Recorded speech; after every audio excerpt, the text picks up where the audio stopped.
In July 2020, the EU launched its hydrogen strategy, which was followed by calls from experts for the UK to follow suit, as part of its commitment to net zero carbon by 2050.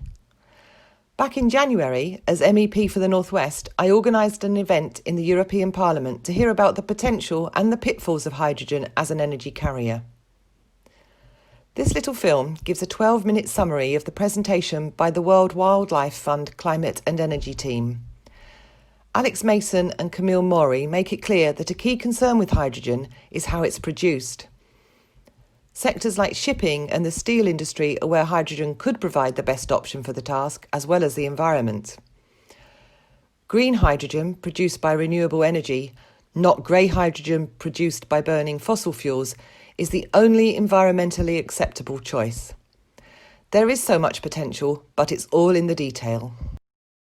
Just to sort of say a little bit about hydrogen and how we see it fitting into the transition to a climate neutral economy. The first question is, why hydrogen? Why is everyone becoming very interested in hydrogen? And I think there are perhaps four reasons. The first one is illustrated by this slide, which is from the European Commission's long-term climate strategy, published just over a year ago. And as you can see, it shows that emissions, which is on the vertical axis here, have to fall very dramatically in pretty much all sectors. So you can see that the blue sector is the power sector, brown is transport, and they have to fall pretty much to zero in almost every sector. And you can see that by around 2050, the only emissions that are left above the line, as it were, are the band in green, which is agriculture. And we also have a lot of emissions, something that's called negative emissions or carbon dioxide removal, which is, for example, forests and wetlands, and that's the bit you can see below the line. But if you have to cut emissions to almost nothing in every sector, including sectors like transport and industry, then you have to get rid of all fossil fuels. So everyone's looking for what alternatives there might be. Hydrogen is one possible alternative fuel because certainly at the point of combustion, obviously it doesn't produce CO2 when you burn it. You just get water. So another reason is that one of the other possibilities, so bioenergy, so biofuels, biogas, which will have some role to play, is going to be limited. There isn't a huge amount of biomass available. There's some wastes and residues which we can use sustainably for bioenergy, but there's nothing like enough bioenergy to just replace fossil fuels with wood, for example. Excuse me. And of course that has other problems in addition to being in scarce supply. And the other reason people are looking at hydrogen, as I say, is because you have some sectors which are difficult to electrify. I realise I'm probably telling you stuff that you all already know, but in sectors like shipping, aviation potentially, and certain industrial processes where you're not going to be using batteries and you need, for example, high-grade heat or an energy-dense fuel, hydrogen is a possibility. And we certainly think that hydrogen will have a role to play. There are a few concerns that we have about hydrogen, and particularly the gas industry's sort of massive enthusiasm for hydrogen. And I'll pass it to Camille at this point. Yes, so the idea of this slide was just to be aware that first, hydrogen is not necessarily carbon neutral. It depends actually on the source, on the fuel you use to produce hydrogen. As you can see on this slide, currently we produce over 95% of the current hydrogen via fossil fuel. So as an NGO, as WWF, we will be more in favor of producing green hydrogen. But in order to make it, it's at the moment quite costly, and you can achieve the production of green hydrogen with electrolysis, so powered by renewable energy such as wind and solar. So, but at the moment, the current production is grey hydrogen, as you can see on this graph. Then you have also the blue hydrogen, which is produced, let's say, from fossil gas, and then you capture the CO2 with carbon capture and storage. But this, of course, also is not a guarantee of free CO2 emission. Cost and or scarcity. So producing green hydrogen from renewable electricity, you need large-scale electrolyzers, and you obviously need a lot of additional renewable generating capacity. And so inevitably hydrogen is going to be relatively expensive, certainly more expensive than electricity, and a lot more expensive than the price we currently pay for fossil gas, because obviously we're not counting the cost of the CO2. So hydrogen is going to be valuable, and therefore it's perhaps not something that you're going to be using willy-nilly in every sector. But the other concern that we have is sort of flows from that, I guess, and this is illustrated by the next slide. I'm loath to publicize Eurogas's publicity, but I think it's quite a useful illustration of what we think we're seeing at the moment, which is a sort of greenwashing of the existing gas sector by a lot of promotional information about hydrogen and other green gases like biomethane and synthetic biomethane.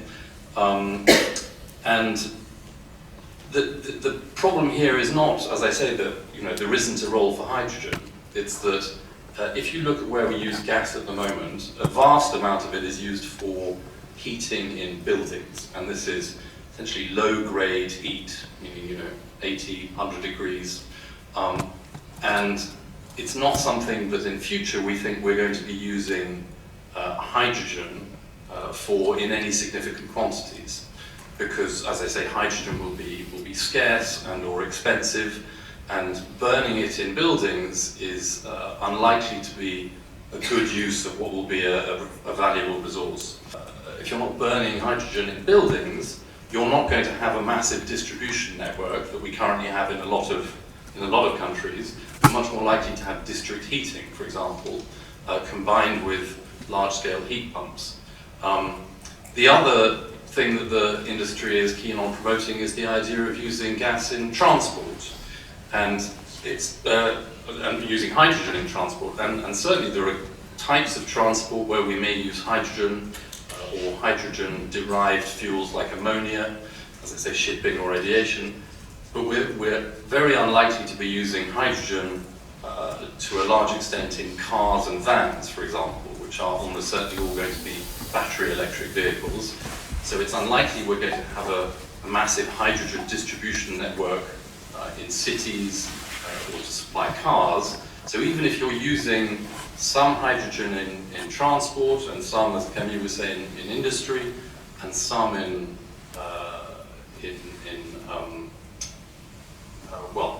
shipping and aviation, you're very unlikely to maintain the existing gas grid. I think the gas industry is quite cynically promoting hydrogen, not because they think that hydrogen is actually the main answer to replacing fossil fuels. It's because they're very keen to maintain the current gas grid and to ensure that there is ongoing investment in gas infrastructure.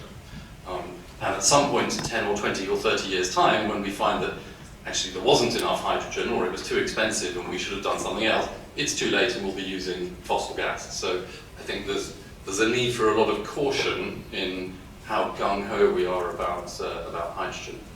But it does have its role, as I say, one of which Camille is working on. In the introduction is to work on the decarbonization of industry. And in this work we look extensively on how to decarbonize the energy-intensive industry. Because right now they are the one who has the most, who are facing real difficulties in terms of how to reduce their process emission. So we call them like the hard-to-abate sectors. I'm thinking of steel, cement, iron, aluminium, ceramics and glass industries. So in this view, as Alex was mentioning before, hydrogen or the production of green hydrogen in the future will be, for now, costly, and the resources will be not, let's say, extensive.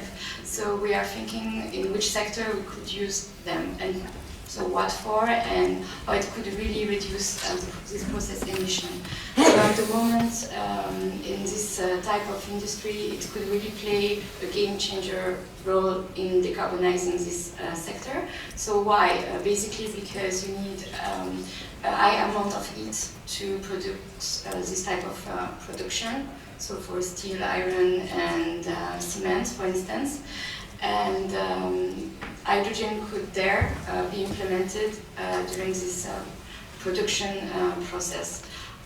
What we see right now is that there are some plants which already are running through hydrogen, but it's green hydrogen, so not the one produced by solar or wind power. So mainly I think of some refineries plants, and there are also in the view of the new EU strategy on industry, a project called a hybrid project, which concerns steel, and in their production to implement hydrogen by 2030. But basically, of course, hydrogen will have a role to play, especially in the decarbonization of the heavy industry and certain form of transport, as Alex was mentioning. But for sure, we should not see it as a magic bullet, and we should also implement it through a wider, let's say, solution-oriented policies. As an important point, we see that there is a potential for green hydrogen, but resources are right now limited and should be targeted towards those key sectors and not used to justify the ongoing infrastructure investment.